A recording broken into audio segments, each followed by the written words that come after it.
In antebellum Georgia, danger was not always loud. Sometimes it moved quietly through slave quarters after dark. Sometimes it waited. This is the story of a woman whose name plantation records tried to erase. A woman sold again and again, not because she was weak, but because men kept underestimating her. 4 masters believed ownership gave them the right to take what they wanted. All 4 learned the same truth too late, because fear did not live in her, and submission was never an option. Before we begin, subscribe to the Black Timeline, hit the bell icon so you don't miss the stories history tried to bury, and stay with us until the end when this chapter closes. Leave a comment and tell us how deeply it affected you, because this story does not announce itself with spectacle but with the kind of silence that unsettles long after the words stop. In the early 1840s, Georgia's plantations ran on assumptions so deeply embedded they were rarely spoken aloud, assumptions about ownership, about obedience, about what fear could accomplish when reinforced by routine and isolation. And it was into this environment that Dinah was first delivered, not as a name with meaning but as an entry on a ledger, reduced to numbers that described her strength, her age, her capacity for labor, and a single word written smaller than the rest yet heavier in implication. Difficult, a term overseers used when a person refused to behave according to expectation but could not be accused of open rebellion without admitting that expectation itself was flawed. Dinah did not arrive shouting or resisting, did not carry herself with the visible defiance that invited immediate punishment. Instead, she moved with a contained alertness that unsettled those who noticed it, an attention that did not wander even when silence was demanded, an awareness that registered details others dismissed as background, the way footsteps sounded different when intention changed, the way voices softened before they hardened, the way routine was often used to disguise impulse rather than discipline. She worked as she was told, her body strong enough to satisfy the demands placed upon it, her compliance precise enough to avoid the lash, but there was an absence where fear was expected to live. A gap men sensed without being able to articulate it, and that gap irritated them more than open resistance ever could. On her first plantation, the nights carried a different authority than the days, an authority men assumed belonged to them because darkness erased witnesses and isolation passed for privacy. And it was there, in the spaces where power believed itself unobserved, that the assumptions governing Dinah's existence revealed themselves most clearly. The master was not careless in the way of a fool, he was careless in the way of someone accustomed to impunity, convinced that experience had taught him all there was to know about control, convinced that ownership rendered consent irrelevant, and that fear, once established, required no maintenance. He mistook Dinah as quiet for ignorance, her steadiness for submission, and when he approached her under the cover of night, he believed he was enacting a ritual older than scrutiny, one sustained by silence rather than legality. What he did not account for was preparation, not the preparation of weapons or accomplices, but the preparation of understanding, the accumulation of observation that allowed Dinah to anticipate rather than react, to recognize the precise moment when confidence turned brittle and certainty exposed its own weakness. The event itself was not witnessed in full, and what fragments reached daylight were carefully shaped by those with the authority to define them. Records would later describe an accident, an unfortunate altercation, a lapse of control on the part of a man no longer alive to contest the narrative, and Dinah would be moved quickly, sold without explanation beyond the implication that something about her presence disrupted order. No one asked how a woman without weapons had left a master incapacitated. No one questioned the ease with which the story was accepted, because questioning would have required acknowledging vulnerability, and vulnerability threatened the illusion on which the system depended. Dinah did not protest her skill. She understood already how explanations were used to tighten control, how innocence offered too loudly could be recast as provocation, and so she allowed herself to be transported again. Her price lowered just enough to signal inconvenience without inviting inquiry, her reputation trailing behind her in half-formed whispers that traveled faster than facts, but slower than denial.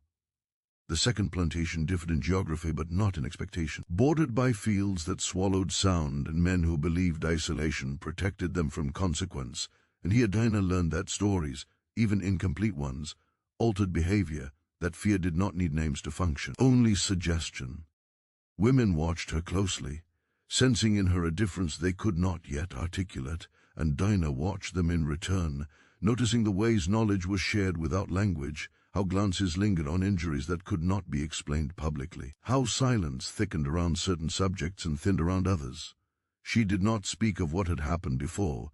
She understood that testimony invited ownership of narrative, and she had no interest in surrendering that. Instead, she continued to observe, refining her understanding of how men moved when they believed themselves unchallenged, how confidence manifested physically, how proximity altered posture, how the body betrayed intention before words ever did. The second master prided himself on caution, on having survived long enough to mistake experience for wisdom, and when he approached Dinah, he believed preparation meant minimizing witnesses, choosing timing, controlling environment. What he did not understand was that preparation could also mean anticipation, that knowledge of anatomy did not require formal training, only careful attention to cause and effect, to the places where strength depended on alignment and where misalignment produced collapse. The aftermath, once again, was brief and contained, the narrative quickly sealed by those invested in preserving it, and Dinah was sold again, her price falling more sharply now, records marking her unsuitable, a word that concealed fear behind practicality. With each transfer, denial thickened, allowing buyers to dismiss warnings as exaggeration, to frame previous incidents as coincidence or misfortune rather than pattern. And Dinah understood that denial was not ignorance but choice, a refusal to see what complicated authority. By the time she reached her third plantation, the whispers had grown louder, though still nameless, circulating among doctors who compared injuries in private, and among women who exchanged looks heavy with unspoken understanding. It was here that Dinah began to do something the system had not anticipated, something far more threatening than individual resistance. She began to teach, not openly, not through sermons or incitement, but through conversation shaped by necessity, through explanations whispered at night about how the body functioned, where leverage lived, how certainty relied on predictability, and how unpredictability could be created without chaos. She did not frame these lessons as violence, she framed them as survival, as knowledge that belonged to anyone forced to navigate danger without protection. And the women who listened absorbed them with the seriousness reserved for truths that could not be tested lightly. Dinah, as third master, never realized he had become the subject of observation long before he acted, never understood that his routines, his habits, his assumptions had been catalogued by someone he believed incapable of analysis. And when the inevitable occurred, the response followed a now familiar pattern: containment, silence, sale. Dinah, as value collapsed, her presence reclassified as liability, her name increasingly absent from official documentation, even as it grew more potent in rumor. By the time the fourth plantation acquired her cheaply, arrogance had replaced caution, the buyer dismissing prior records as hysteria, confident that discipline could correct what others had failed to manage, confident that fear, properly applied, would restore order. Dinah, now fully aware of the trajectory unfolding around her, no longer reacted to events as they occurred. She anticipated them, understanding that repetition itself was a signal that systems rarely altered course without compulsion. The final incident on that plantation ended not with spectacle but with certainty, a decisiveness that left no room for reinterpretation among those who encountered its aftermath. And though witnesses did not come forward and trials did not follow, the effect rippled outward, altering behavior in ways no decree could mandate. Dinah was removed swiftly, her body disappearing from records entirely, yet her influence lingered, transforming her into a rumor that traveled faster than punishment. A warning mothers passed to daughters, and overseers passed to one another in half-jokes that concealed unease. What terrified the system was not the acts themselves, which could be reframed as accidents or aberrations, but the method implied by their consistency, the suggestion that understanding rather than rage had driven them, that power, once studied, could be dismantled quietly. Plantations responded the only way they knew how, attempting to isolate knowledge by erasing its source, believing that removal equaled resolution, yet the lessons Dinah had shared did not vanish with her. They settled into posture, into hesitation, into the subtle ways women moved through space, with a new awareness of where control faltered. Assaults declined in areas touched by her influence. Doctors continued exchanging uneasy notes. Overseers adjusted routines without explanation, and fear, once assumed to belong exclusively to the enslaved, shifted direction. Dinah did not become a legend because she sought recognition. She became one because systems built on domination cannot tolerate evidence of their own fragility, and so history attempted to forget her, to close the ledger, without recording what had truly been lost. But forgetting requires consensus, and consensus never reached the quarters where her lessons survived, carried forward not as myth but as practice, a quiet inheritance that altered outcomes without ever demanding credit. This is where the story truly begins, not with the violence that punctured denial, but with the understanding that made such puncture possible, an understanding born of listening, observation, and refusal to accept the terms imposed by those who believed ownership entitled them to certainty. The removal of Dinah from the fourth plantation did not bring relief to the system that believed it had solved a problem by erasing its source.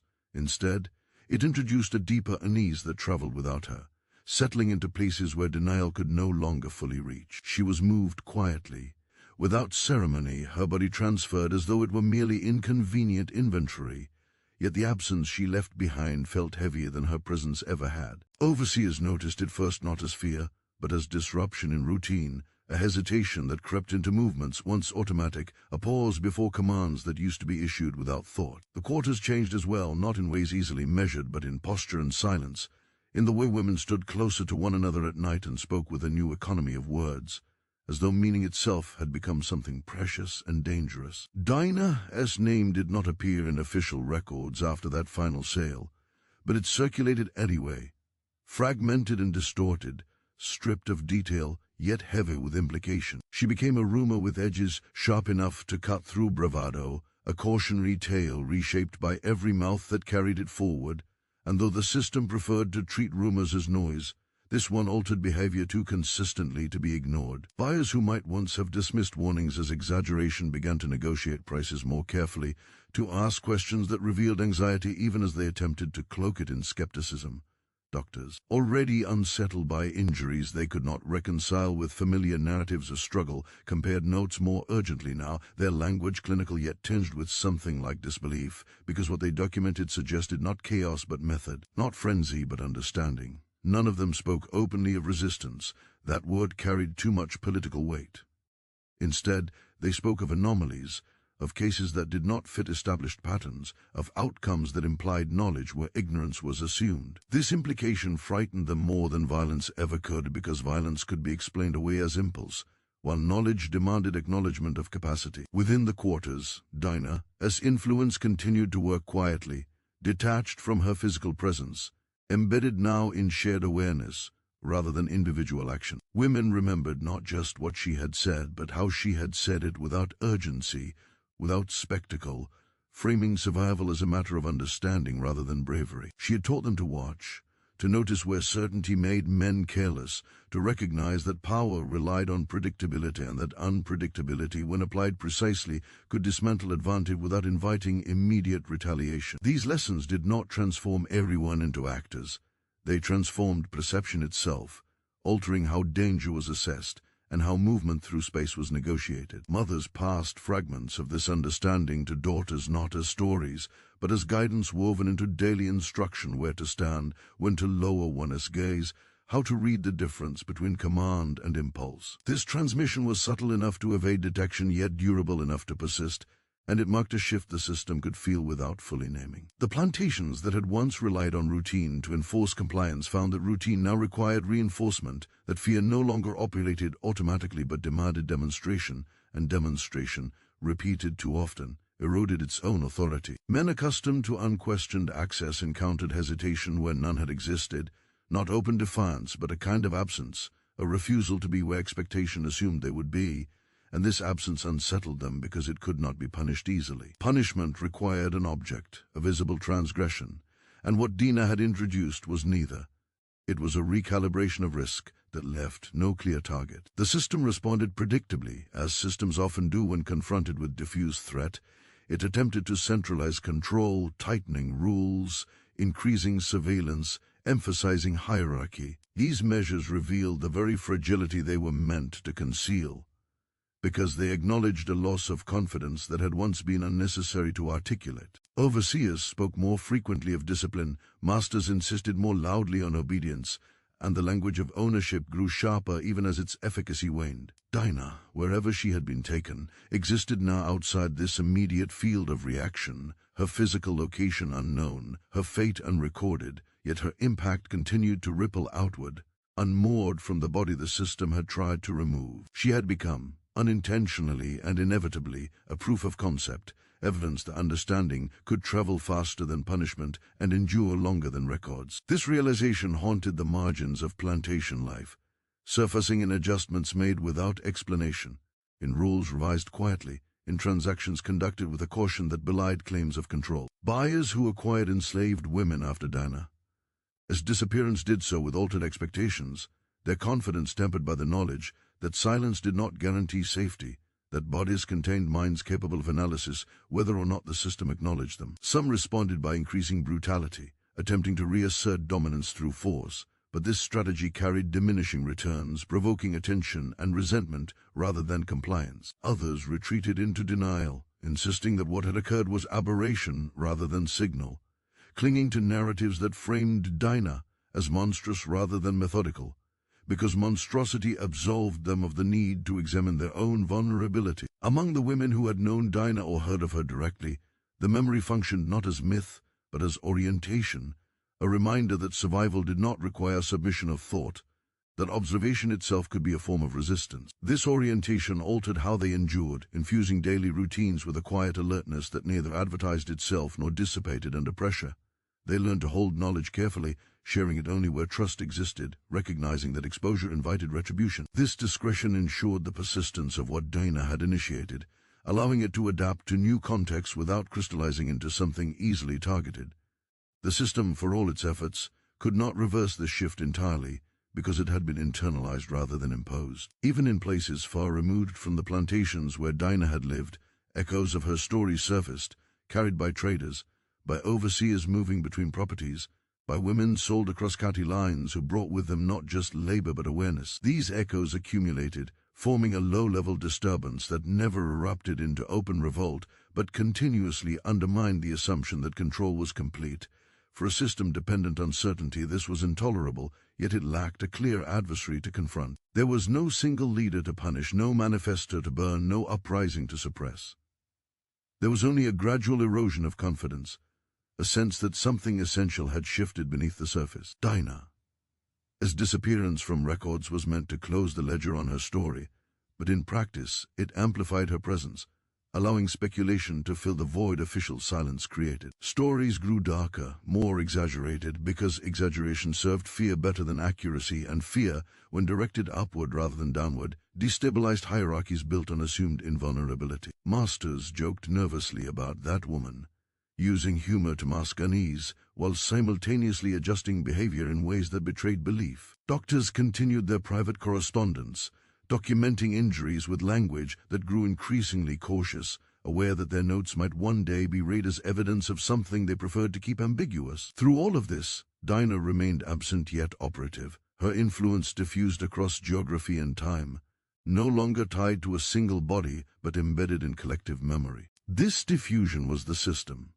greatest failure, because it had been designed to contain threats through isolation, to break resistance by separating individuals from one another. Dinah had inverted that logic, ensuring that removal did not equal erasure, that isolation could not reclaim knowledge once shared. The plantations adjusted, the markets adapted, the language of control evolved, yet beneath these surface changes lay an unresolved tension, a recognition that power depended on assumptions no longer universally accepted. Dinah had not dismantled the system.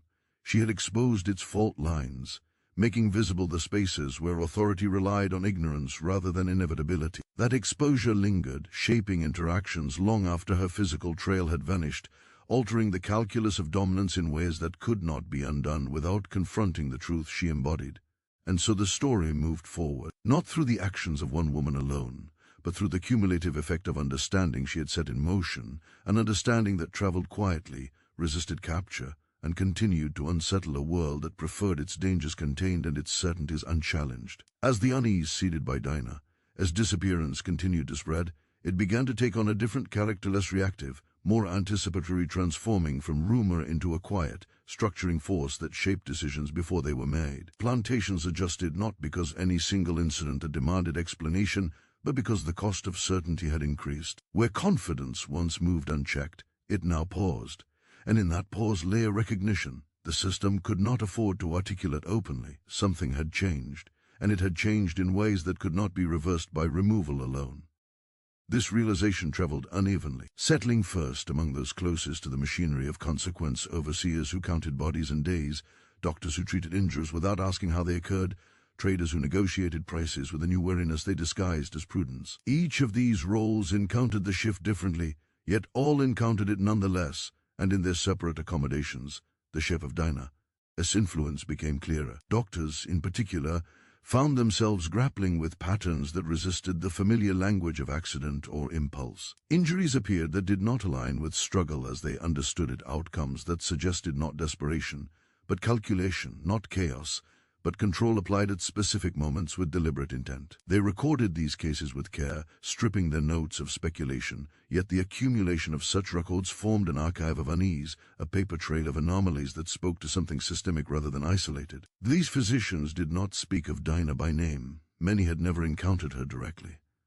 Yet the specter of what she represented hovered in their correspondence, shaping the questions they asked and the caution with which they asked them. Traders, too, adapted their practices, adjusting prices not merely based on strength or age, but on rumors of temperament, on whispers that now carried more weight than official assessment. The market absorbed fear without acknowledging it, translating unease into numbers that appeared rational even as they reflected something profoundly destabilizing.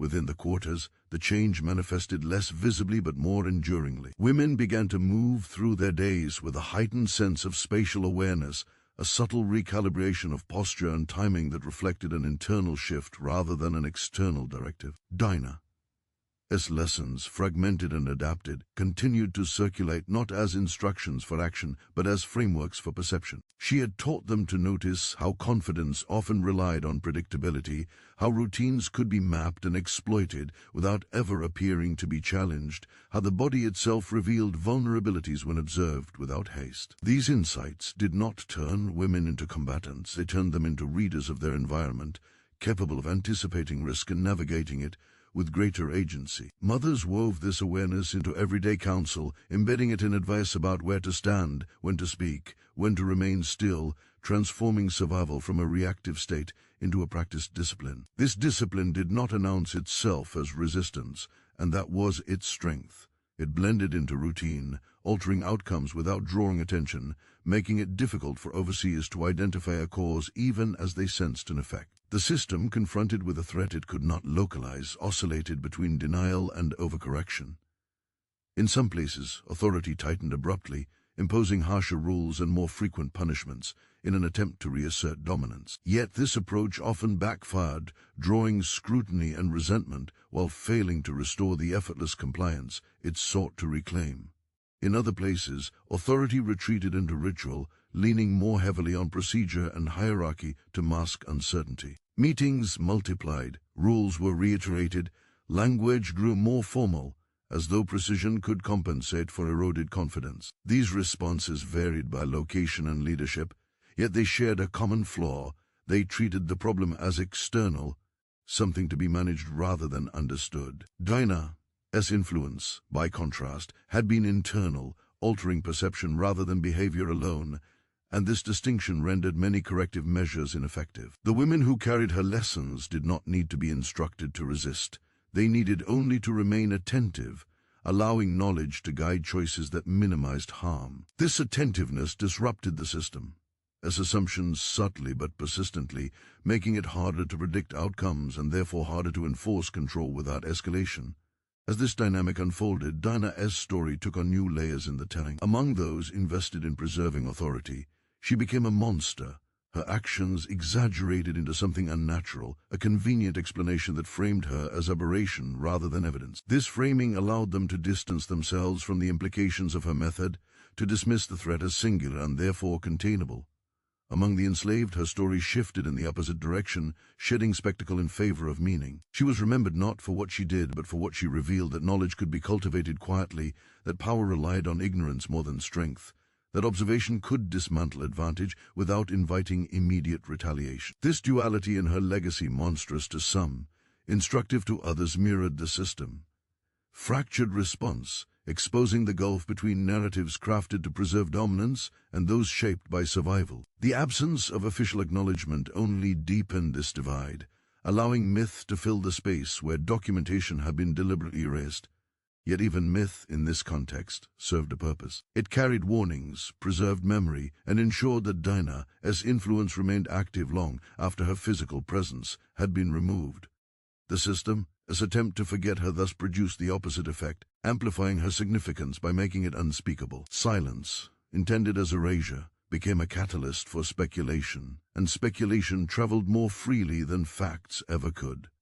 Overseers joked about her nervously, invoking her name as a shorthand for unease, while simultaneously adjusting their behavior in ways that betrayed belief. Masters dismissed her as anomaly, yet negotiated purchases with newfound caution, revealing that dismissal did not equal disregard. Doctors continued to document injuries with growing care, aware that their notes, though stripped of narrative, pointed toward a reality they could not openly confront. Through all of this, Dinah remained absent, her fate unknown, yet her presence felt in the recalibrated behaviors of those who never met her. This diffusion marked a critical evolution in her impact. No longer tied to a single person or place, her influence became environmental, shaping the conditions under which power operated rather than confronting power directly. It was this environmental shift that proved most destabilizing because it resisted containment. The system could punish individuals, suppress events, rewrite records, but it struggled to reverse changes in perception once they had taken root. The plantations adapted, yes, but adaptation required acknowledgement of vulnerability, and vulnerability undermined the myth of invulnerability on which authority depended. This tension manifested in contradictions that grew increasingly difficult to ignore. Stricter rules paired with quieter compliance, harsher punishments alongside declining incidents, louder assertions of dominance coinciding with more cautious behavior. Each contradiction pointed back to the same unresolved truth that understanding had entered spaces designed to exclude it, and once present, it altered the calculus of control. Dinah had not organized a movement or issued a manifesto. She had introduced a way of seeing, and that way of seeing persisted because it was useful, because it offered women a means of navigating danger without inviting annihilation. The system, unable to eradicate this utility, found itself perpetually reacting, adjusting at the margins while insisting at the center that nothing fundamental had changed. Yet fundamental change had already occurred, embedded in posture, timing, and the quiet refusal to accept predictability as destiny. As years passed, the immediate shock of Dinah, as actions faded, replaced by a sustained unease that no longer needed her name to operate. New generations encountered the effects without knowing their origin, inheriting a cautious confidence that shaped interactions in ways difficult to trace back to a single source. This inheritance functioned as a kind of quiet continuity, ensuring that Dinah, as influence did not dissipate with time but adapted, finding expression in new contexts under new pressures. The system, for its part, continued to oscillate between denial and adjustment, never fully reconciling the contradiction Dinah represented. It maintained its structures, enforced its rules, and preserved its narratives. Yet beneath these efforts lay an enduring recognition that control was not absolute, that knowledge could move beyond the reach of punishment, and that fear, once redirected, did not easily return to its former place. This recognition did not dismantle the plantations or end the system they upheld, but it weakened their certainty, introducing hesitation where confidence had once reigned. Dinah, as story, therefore, did not conclude with her disappearance from records. It entered a new phase, one defined not by acts of defiance but by the slow, persistent reshaping of perception. Her legacy became less about what she had done and more about what she had made possible, the understanding that power, when studied rather than feared, revealed its own limits. That understanding traveled quietly, embedded in daily life, shaping outcomes without ever demanding recognition. And in this quiet persistence lay the true danger the system could never fully neutralize, a shift in awareness that, once begun, could not be forced back into ignorance, no matter how thoroughly the ledger was closed. As the environmental shift Dinah had initiated settled into permanence, the system entered a phase that felt outwardly stable yet inwardly strained, like a structure reinforced hastily after a crack had already spread beneath its surface. This was not the chaos authorities feared nor the open rebellion they trained themselves to suppress. It was something far more difficult to confront because it offered no clear target. Plantations continued to operate, crops were planted and harvested, records were kept with the same meticulous care, and routines were enforced with renewed emphasis, yet the ease that once accompanied these processes was gone. Commands were still obeyed, but obedience now carried an undertone of calculation rather than inevitability. Overseers noticed it in the way instructions were followed precisely rather than reflexively, in the way labor was completed without excess movement or conversation, as though energy itself were being conserved for reasons that could not be openly discussed. This precision unsettled those accustomed to compliance shaped by fear because it suggested intention where submission was expected. The system responded by intensifying its language, reiterating hierarchies, reminding all within its reach of the consequences attached to deviation, but these reminders felt increasingly performative, repeated not because they were necessary, but because those issuing them needed reassurance of their own authority. Dinah's absence, once intended as erasure, had become a presence that hovered over daily interactions, shaping behavior without ever being named, and this namelessness made it resistant to the usual mechanisms of suppression. Punishment could not be directed at a memory diffused across posture and habit. Surveillance could not isolate an influence that lived in perception rather than action. The women who carried Dinah as lessons forward did so quietly, integrating them into their understanding of space, timing and risk, adjusting routines in ways so subtle they appeared coincidental to those who were not paying attention. They learned to anticipate moments when authority was most likely to overreach, to recognize when confidence shaded into carelessness,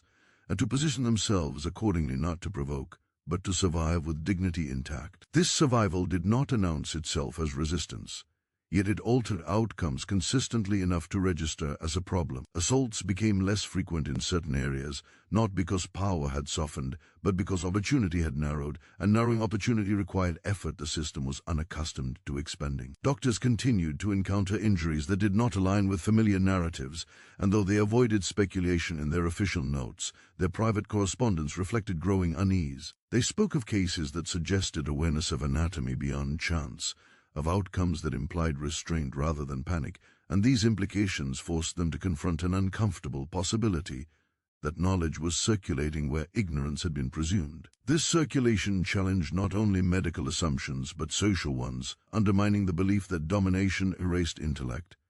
Traders and buyers adapted as well, adjusting prices and preferences in ways that betrayed anxiety even as they maintained a facade of rational assessment. Women labeled as difficult or unsuitable were handled with greater caution, their movements tracked more closely, their isolation enforced more rigorously, yet these measures often backfired, drawing attention to the very vulnerability they were meant to conceal. The market absorbed these adjustments quietly, translating fear into numbers that appeared objective while encoding unease beneath the surface.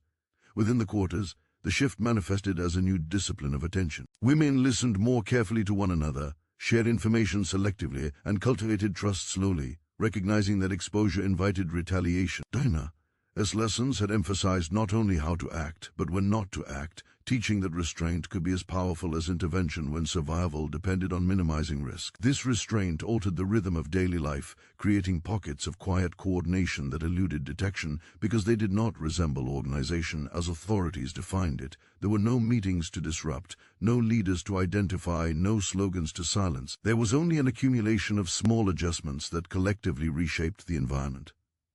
The system, accustomed to confronting threats through force, struggled to respond to this diffuse transformation. It tightened oversight, increased patrols, and reiterated rules, yet these actions revealed a growing awareness that control was no longer effortless. Authority, once assumed, now required demonstration, and demonstration carried costs: fatigue, scrutiny, and the risk of miscalculation. Overseers found themselves navigating a delicate balance between asserting dominance and avoiding incidents that could not be easily explained or contained.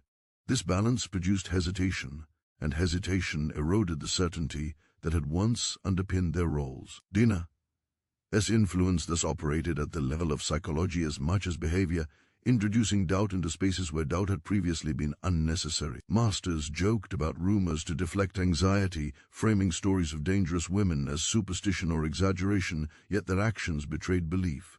They altered routines, avoided isolation, delegated tasks differently, all while insisting publicly that nothing had changed. This dissonance between speech and behavior deepened the system's instability, because it revealed a fracture between narrative and practice that could not be reconciled through repetition alone. The women who observed these contradictions understood them intuitively, recognizing that power was revealing its own limits through inconsistency.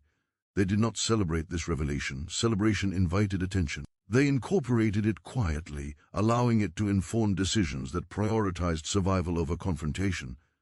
Dinah's story continued to evolve in the telling, shaped by distance and necessity. Among those who benefited from her lessons, she was remembered less as an individual and more as a catalyst, a moment when understanding crystallized into something transferable. Among those invested in preserving authority, she remained a convenient aberration, a figure onto whom anxiety could be projected without threatening the broader structure.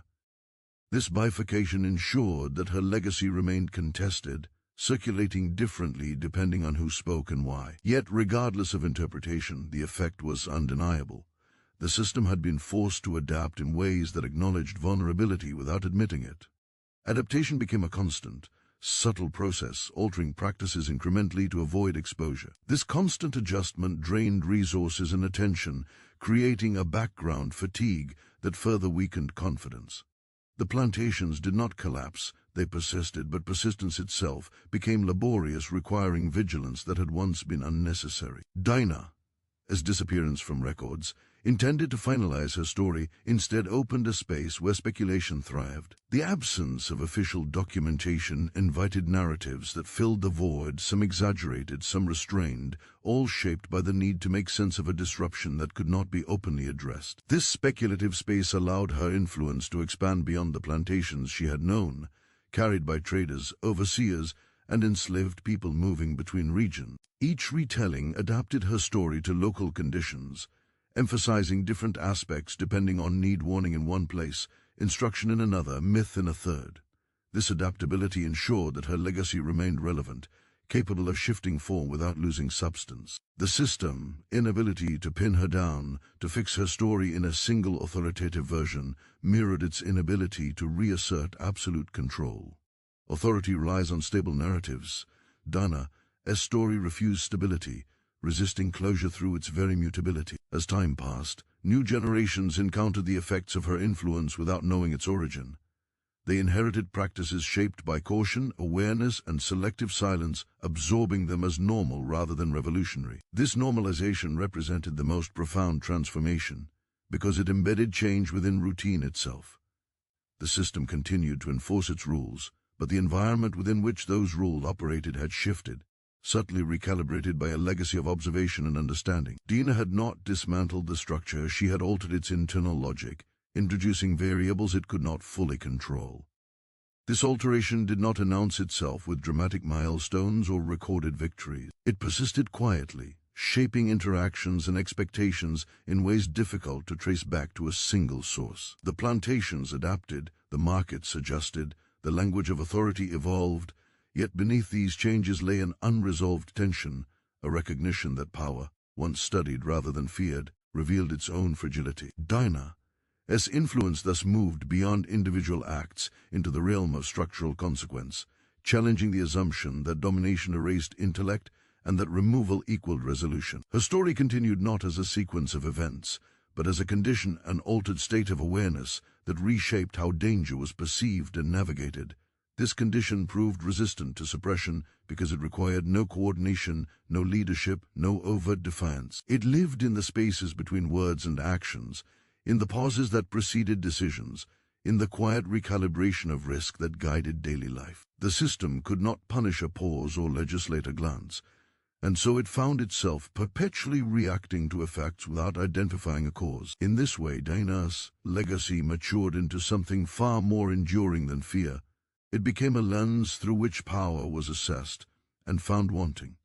The story, therefore, did not progress toward resolution or closure. It deepened, embedding itself into the fabric of plantation life as an unspoken understanding that altered outcomes without ever demanding acknowledgement. Dinah remained absent, her fate unknown, yet her presence endured in the subtle, persistent ways people adapted to a world where certainty had been punctured and ignorance could no longer be assumed. This endurance marked the true reckoning, not a moment of collapse, but a sustained shift that redefined what control required and what survival could look like when informed by knowledge rather than resignation. As the altered state of awareness hardened into habit, the system entered what could only be described as a long season of negotiation with itself, a period in which authority attempted to recover certainty without acknowledging the reason it had been lost. This negotiation unfolded slowly, unevenly, across plantations and counties, producing a landscape that looked unchanged to an untrained eye, yet felt markedly different to those who lived within it. The most visible sign of this shift was not rebellion or open defiance, but an escalation of administrative language, a reliance on procedure so exhaustive it bordered on obsession.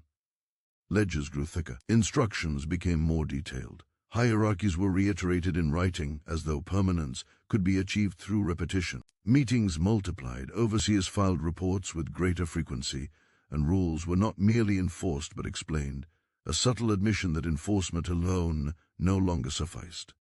This administrative inflation did not restore confidence, it revealed the anxiety beneath it. Dinah, as legacy diffuse, unnamed, and stubbornly present, had forced the system to confront a truth it could not easily reconcile. Power required attention now, not just fear, and attention demanded effort that drained the ease once taken for granted. That drain manifested in fatigue, in the way authority figures reacted more quickly and less predictably, in the way discipline oscillated between severity and restraint, depending on who was watching and what narrative needed preserving. Within this environment, the women who had absorbed Dinah's lessons refined their practice of survival into something approaching strategy, though they would never have used that word.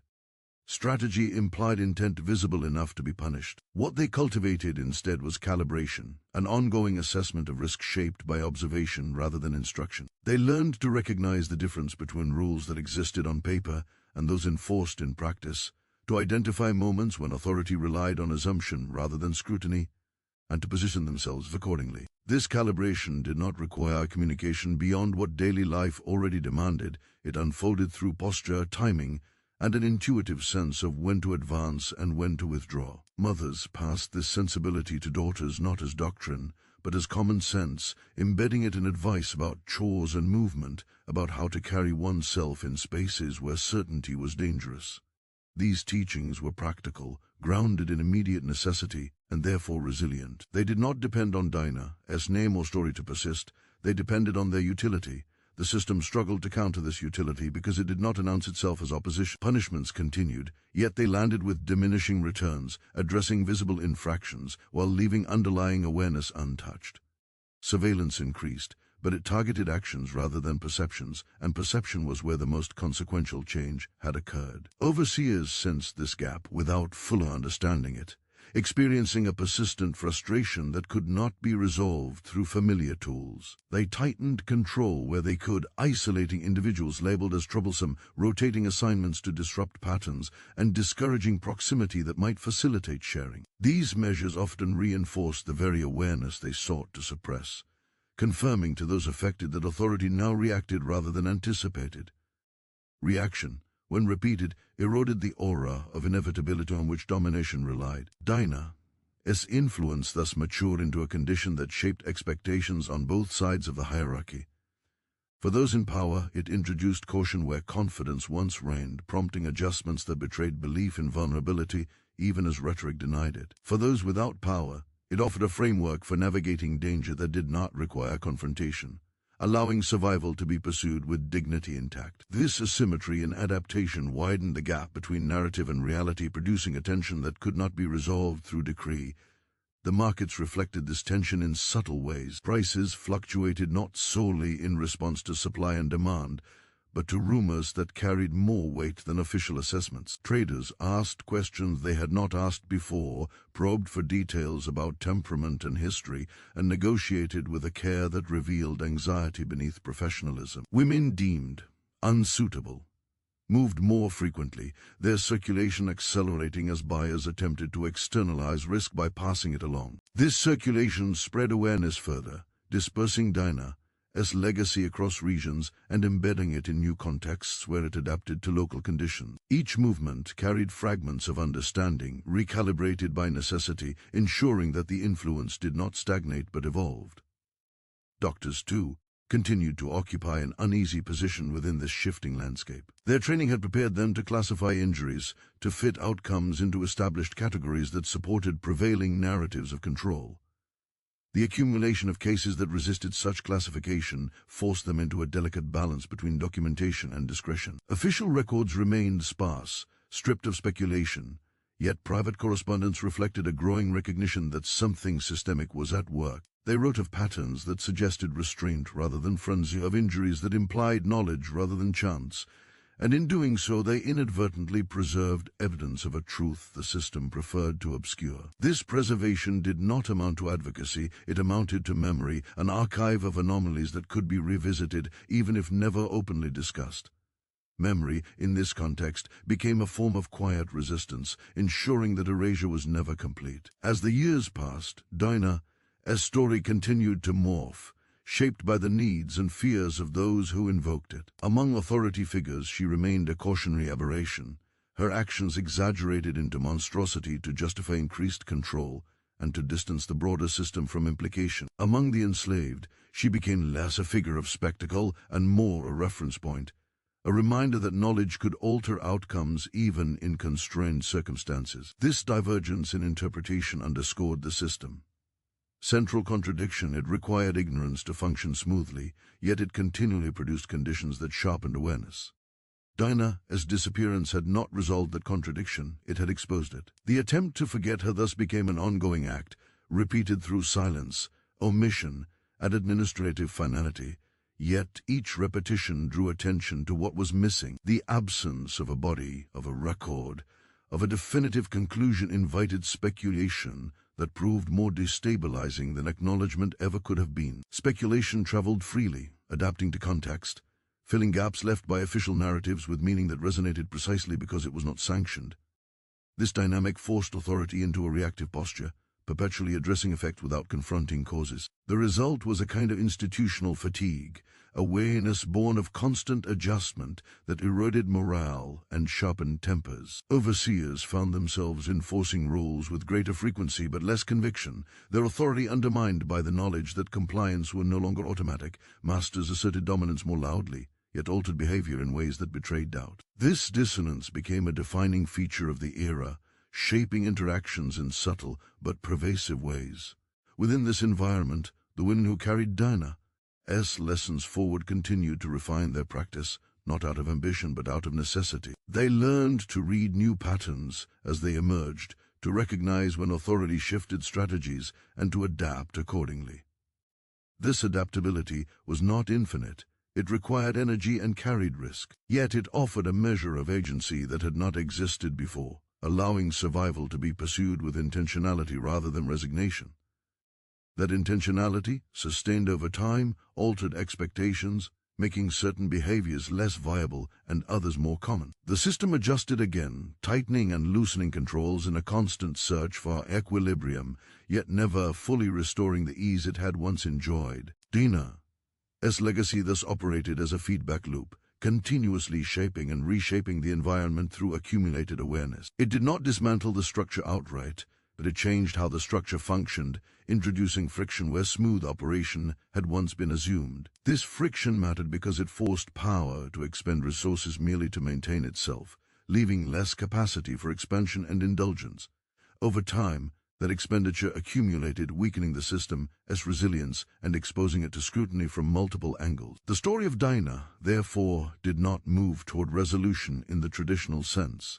There was no final reckoning, no official acknowledgement, no closure recorded in the ledgers that had first reduced her to a number. Instead, her story persisted as a condition that shaped behavior and perception, long after her physical trail vanished. It lived in the recalibrated movements of women navigating danger, in the cautious negotiations of traders, in the uneasy correspondence of doctors, and in the performative assertions of authority figures seeking to reassure themselves. This persistence represented a different kind of outcome, one less visible but more enduring than spectacle. It demonstrated that understanding, once introduced, could not be fully contained, that knowledge traveled along paths punishment could not easily intercept. The system continued, yes, but it continued altered, its confidence compromised, its assumptions challenged by an awareness it could neither name nor eradicate. In this way, Dinah's legacy matured beyond the events that first brought it into being, becoming an enduring influence that reshaped the terrain of power itself. Her story remained unfinished, not because it lacked an ending, but because its consequences continued to unfold, embedded in daily life, shaping choices and expectations in ways that resisted closure. And it was this refusal to end, this quiet persistence beyond records and erasure, that marked a true measure of her impact, a measure not captured in ledgers or proclamations, but in the sustained recalibration of what domination required and what survival, informed by knowledge, could achieve. By the time the system recognized that its own methods of control had become a source of instability, the recognition arrived too late to be cleanly addressed, settling instead into a pattern of chronic adjustment that defined the era which followed. Authority no longer moved with the unthinking confidence it once possessed. It moved cautiously, scanning for threats that could not be named, reacting to shifts it sensed but could not isolate. This reaction reshaped daily life in ways that felt incremental yet relentless, producing an atmosphere where vigilance was no longer the sole burden of the enslaved. Overseers learned to watch themselves as much as those under their control, moderating behavior in public while attempting to preserve dominance in private, a balancing act that proved exhausting and unsustainable. The more effort expended to maintain authority, the more apparent it became that authority was no longer self-sustaining. Dinah's influence, by now thoroughly detached from her person, had transformed into a condition of awareness that resisted both suppression and attribution. It operated through habit rather than instruction, through shared perception rather than organized action, making it impossible to confront directly.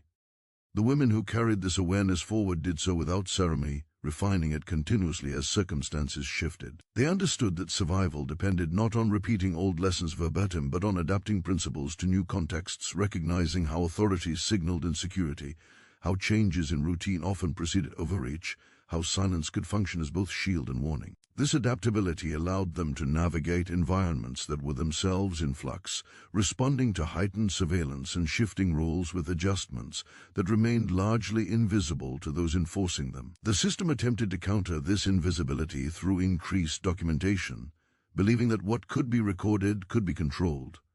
Yet documentation captured only actions, not perceptions, and it was perception that had changed most profoundly. Reports detailed compliance rates and disciplinary measures, but they could not account for the erosion of certainty that now characterized interaction. The gap between what records suggested and what those on the ground experienced widened, creating a disconnect that further undermined confidence. Traders and buyers, increasingly attuned to this disconnect, approached transactions with a new pragmatism that bordered on suspicion. They asked questions designed to minimize risk rather than maximize profit, signaling a shift in priorities that rippled through markets. Prices adjusted accordingly, embedding anxiety into economic structures that had once functioned with brutal simplicity. Doctors, still documenting anomalies with cautious language, began to recognize the limits of their own frameworks. Their training had prepared them to diagnose injuries, not to confront the social conditions producing them, yet the persistence of certain patterns forced an implicit acknowledgement that something systemic was at work. This acknowledgement remained largely private, confined to correspondence and reflection, but its existence mattered because it preserved memory where official narratives sought erasure. Memory, in this context, did not require public recognition to exert influence. It needed only continuity. As long as anomalies were remembered, the possibility of understanding remained alive. Dinah's story continued to circulate in fragments, reshaped by distance and necessity, serving different functions depending on who invoked it. For some, it was a cautionary tale meant to justify increased control. For others, it was a quiet assurance that awareness could alter outcomes even within severe constraints. This duality ensured that her legacy remained contested, preventing it from settling into a single, manageable narrative. The system, dependent on stable narratives to legitimize itself, found this contestation deeply unsettling. Stability required agreement on meaning, and Dinah's story refused agreement, splintering into interpretations that reflected the fears and needs of those telling it. The attempt to resolve this splintering through silence proved ineffective because silence created space rather than closure.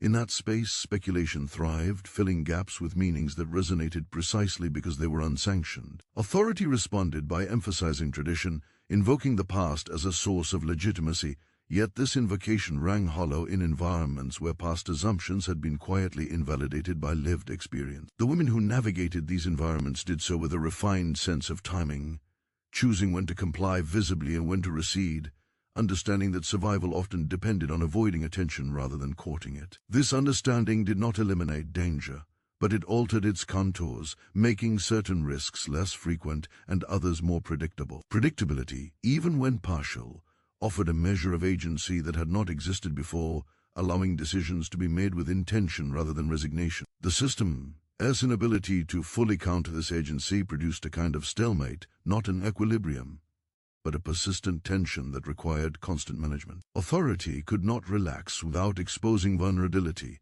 yet could not tighten indefinitely without provoking scrutiny and resistance. This tension drained resources and attention, contributing to an atmosphere of fatigue that permeated all levels of the hierarchy. Overseers rotated more frequently, unable to sustain the psychological burden of enforcing control under conditions of uncertainty. Masters delegated authority more often, distancing themselves from direct involvement while insisting on outcomes that grew harder to guarantee. These shifts did not signal compassion or reform, they signaled strain. Dina's influence, though never openly acknowledged, had forced the system into a posture of perpetual adaptation, undermining the illusion of inevitability that had once underwritten domination. Over time, this posture became normalized, accepted as the cost of maintaining order, yet the cost continued to rise.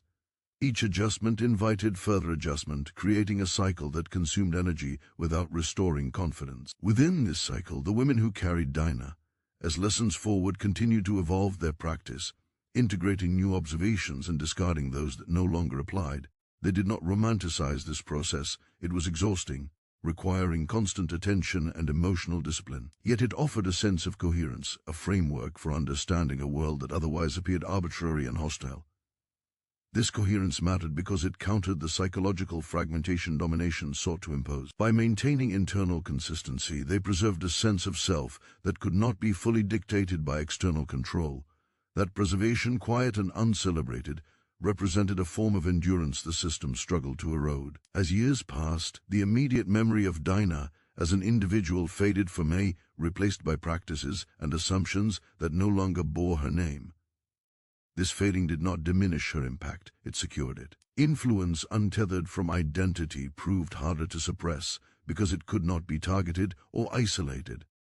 New generations absorbed the altered norms as givens, inheriting a cautious awareness that shaped behavior without requiring explanation. The system, confronting this inheritance, found itself responding to effects whose origins were obscured, making corrective action increasingly difficult. Attempts to reassert absolute control appeared increasingly anachronistic, clashing with an environment that no longer supported them seamlessly. Dina's legacy thus moved beyond the realm of individual resistance into the domain of structural consequence, altering the conditions under which power operated rather than challenging power directly. This alteration did not dismantle the system outright, but it constrained its options, forcing it to expend effort merely to maintain baseline functionality. Over time, that effort accumulated, contributing to cracks that would later be attributed to broader forces, but which, in truth, had been widened by countless small acts of awareness and adaptation. Dina's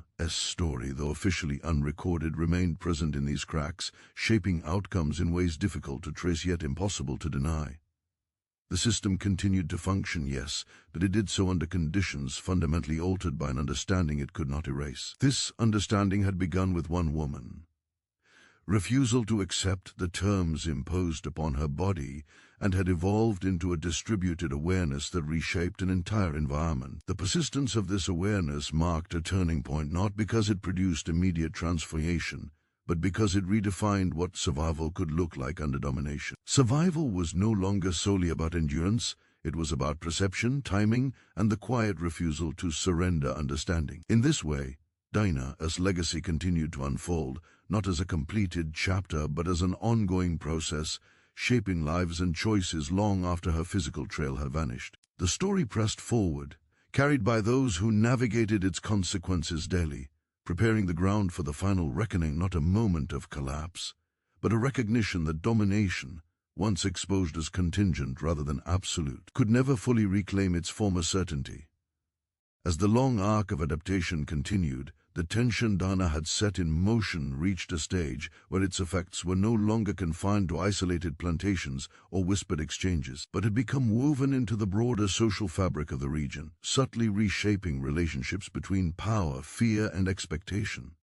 This was the stage at which the system could no longer pretend it was merely reacting to anomalies. It was reacting to itself. Authority had learned to survive Dinah's legacy, but survival came at a cost that compounded with time, manifesting as constant vigilance that mirrored the very awareness it sought to suppress. Masters and overseers found themselves scanning for signs not of rebellion, but of understanding, an intangible threat that could not be whipped, jailed, or sold away. They sensed it in the way people listened more than they spoke, in the way questions were asked obliquely rather than directly, in the way compliance arrived without the desperation that once accompanied it. This calm obedience unsettled them more deeply than resistance ever had, because it suggested control without surrender, order without belief. Dinah's influence had inverted the emotional economy of domination. Fear, once monopolized by those subjected to power, now circulated upward, diffused and unacknowledged, shaping decisions at the highest levels of local authority. That circulation produced contradictions that became increasingly difficult to manage.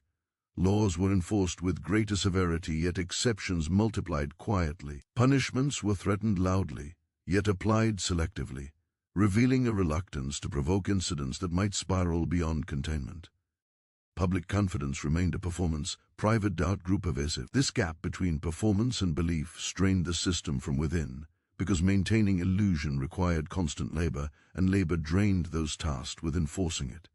Over time, this strain altered leadership itself. Overseers burned out more quickly, their tempers shortening, their judgment faltering under the weight of perpetual suspicion. Masters delegated responsibility to intermediaries, distancing themselves from direct enforcement while insisting on outcomes that no longer aligned with reality. This delegation fragmented authority, creating inconsistencies that further undermined the coherence of control. Inconsistency, once noticed, became another point of observation for those navigating the system from below. The women who carried Dinah's lessons forward had learned to read such fractures with precision, understanding that inconsistency signaled opportunity not for open defiance, but for safer navigation. They adjusted behavior to exploit gaps without drawing attention, choosing moments when rules conflicted or oversight was divided to move, speak, or withdraw as needed. This practice did not require coordination. It emerged organically from shared perception, each person acting independently yet in parallel, guided by an understanding that had become communal without ever becoming organized. The system struggled most with this parallelism because it could not be dismantled by targeting leaders or disrupting communication. There were no leaders to remove, no meetings to infiltrate, no messages to intercept. There was only a distributed awareness that adapted continuously, rendering static countermeasures ineffective. Dinah's story, now several years removed from the events that birthed it, continued to circulate in altered form, shaped by distance and necessity. For some, it hardened into superstition, a whispered warning used to frighten newcomers into compliance. For others, it softened into guidance, a reminder that knowledge could alter outcomes even when circumstances appeared fixed. This divergence did not weaken her legacy, it strengthened it, allowing it to serve multiple functions simultaneously. A story that could be both warning and instruction proved remarkably resilient, capable of persisting across contexts without requiring consistency. The system, dependent on consistency to maintain authority, found this adaptability profoundly destabilizing. Each attempt to fix Dinah's story into a single narrative monster, aberration, myth failed to contain its influence because influence no longer depended on factual accuracy. It depended on resonance, on the way fragments of the story aligned with lived experience.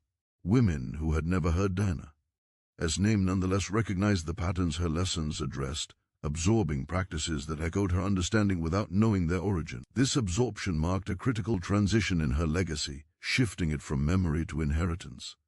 Inheritance did not require conscious remembrance, it functioned through habit, shaping expectations and responses in ways that felt intuitive rather than learned. The system confronted this inheritance with increasing frustration, aware that something fundamental had changed yet unable to identify a moment or method to reverse it. Attempts to reassert control through spectacle, public punishments, dramatic displays of authority produced diminishing returns, drawing attention and scrutiny without restoring the effortless dominance they sought. The more visible authority became, the more it invited observation, and observation, Dinah had taught, was the precursor to understanding. This irony was not lost on those who navigated power from below.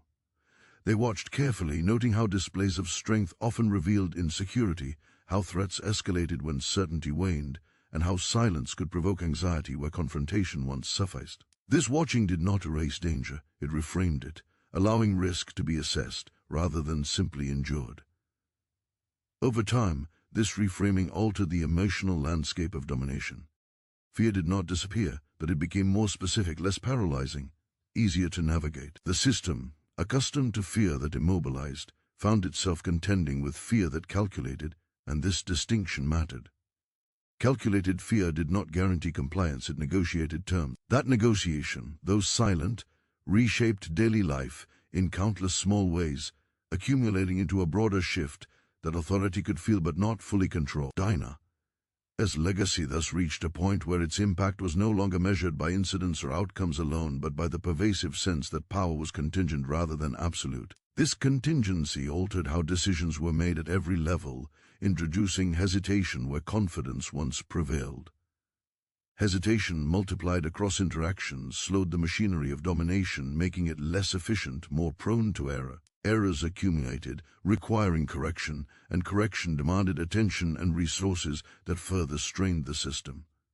This feedback loop intensified over time, contributing to an atmosphere of chronic instability masked by outward continuity. The plantations remained standing, the crops continued to be harvested, the records kept, yet the underlying logic of control had shifted, compromised by an awareness that could not be eradicated. Dinah herself remained absent, her fate unknown, her body unrecorded, yet her presence endured precisely because it no longer required a body.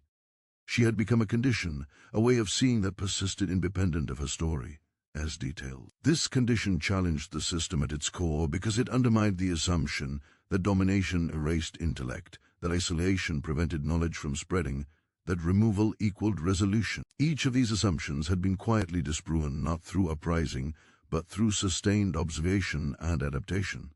As the years progressed, new pressures emerged: economic shifts, political tensions, social changes that would later be cited as reasons for transformation. Yet beneath these broader forces lay the quieter groundwork. Dinah's legacy had prepared an altered environment where authority no longer moved unchallenged, where awareness had become an enduring presence. This groundwork did not guarantee liberation, but it constrained domination, making it more costly and less stable. The story thus approached its final phase not with a dramatic climax, but with a deepening recognition that something irreversible had occurred. The system could persist, but it could not return to what it had been.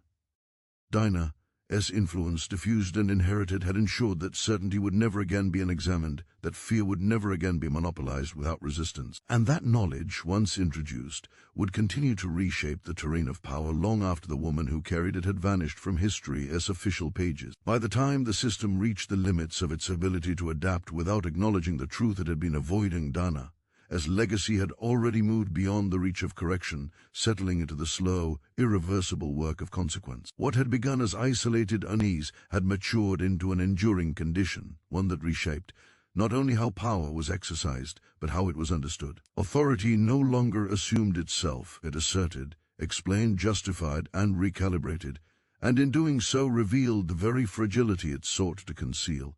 This revelation did not arrive as a singular collapse or a dramatic reckoning. It arrived as an accumulation of small failures, miscalculations, and hesitations that compounded over time, each one forcing the system to expend energy merely to maintain appearances. The cost of this maintenance grew steadily, draining confidence and coherence from structures that had once relied on inevitability as their strongest asset. Dinah's influence, now fully untethered from her name and story, persisted as an inherited awareness that shaped decisions before they were conscious, guiding movement, speech, and silence with a precision that no decree could undo. Women who had never heard her story nonetheless lived within its consequences, navigating danger with an attentiveness that felt instinctive rather than learned. This instinct did not eliminate fear. It transformed it into a tool rather than a weapon wielded exclusively by authority.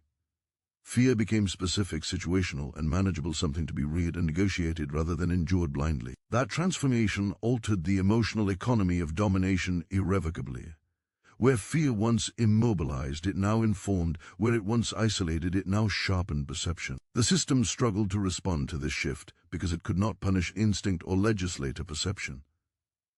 Attempts to reassert dominance through spectacle continued to falter, producing diminishing returns and increased scrutiny. Each public display of power invited observation, and observation, once normalized, led to understanding. Dinah's greatest impact lay precisely here, not in the acts that made her infamous, but in the normalization of observation as a survival practice. She had taught, without manifesto or movement, that attention itself could be protective, that understanding reduced vulnerability, and that control depended on the absence of these things. As the years passed, this normalization seeped into the fabric of daily life, altering expectations so subtly that many no longer recognized the change as change. What once would have seemed extraordinary now felt practical. What once would have provoked punishment now passed unnoticed, because it did not announce itself as challenge. Authority adapted by narrowing its focus, targeting overt defiance while leaving the quieter recalibrations unaddressed, and in doing so conceded ground it could not reclaim. This concession did not end domination, but it constrained it, forcing it to operate within tighter margins and under greater scrutiny. The plantations persisted, but their operations grew increasingly brittle, vulnerable to error and overextension. Dinah's story, meanwhile, continued to exist in multiple forms simultaneously: myth, warning, inheritance, each serving a purpose depending on context. This multiplicity protected her legacy from containment, ensuring that no single narrative could neutralize its influence. Attempts to dismiss her as aberration failed because the conditions she exposed remained present. Attempts to elevate her into legend failed because her lessons were too practical to be confined to myth. She occupied a space between these extremes. Her influence felt most strongly where it was least visible. The system's final response was not reform or acknowledgement, but accommodation and unspoken acceptance that certain assumptions could no longer be enforced with ease. This accommodation manifested in altered routines, revised expectations, and a cautious pragmatism that replaced the earlier bravado of absolute control. It was an admission made without words, encoded in behavior rather than policy. For those navigating the system from below, this admission mattered. It did not deliver justice or restore what had been taken, but it created small, fragile spaces where survival could be pursued with greater intentionality and less constant terror. These spaces accumulated over time, forming a patchwork of possibility that, while incomplete, was undeniable. Dinah's absence from the record books became less significant than her presence in these lived adjustments, in the way people moved, watched, and chose silence or speech. Her legacy proved that erasure did not guarantee forgetting, and that forgetting, even when achieved, did not guarantee the disappearance of consequence. The system had tried to solve a problem by removing a person, only to discover that the problem was not a person at all, but a realization. Realizations, once shared, resist removal. They embed themselves in habit and expectation, shaping outcomes long after their origin is obscured. This was the final reckoning. Dinah forced not a courtroom verdict or historical acknowledgement, but a sustained exposure of domination as dependence on ignorance. By introducing understanding where ignorance was assumed, she altered the terrain on which power operated. That alteration endured because it required no leader, no coordination, no memory of her name. It required only the continued practice of attention. As the era moved on and new pressures reshaped the world, Dinah's influence remained present in the background, informing responses to authority and danger alike. It did not announce itself as victory, it functioned as persistence. Persistence was its own form of resistance, one that outlasted records and survived silence. In the end, Dinah did not need history's permission to matter. Her story lived in the recalibrated choices of those who followed, in the quiet understanding that power could be studied, anticipated, and constrained. If this story stayed with you, if it challenged what you thought you knew about resistance, survival, and the quiet ways change takes hold, then subscribe to the Black Timeline, hit the bell icon so you never miss the stories history tried to erase, and leave a comment sharing how deeply this journey affected you, because remembering stories like Dinah is not about glorifying violence or fear. It is about recognizing the enduring force of awareness, and understanding that sometimes the most dangerous thing to any system built on domination is a woman who refuses ignorance and carries understanding forward, long after her name has been struck from the page.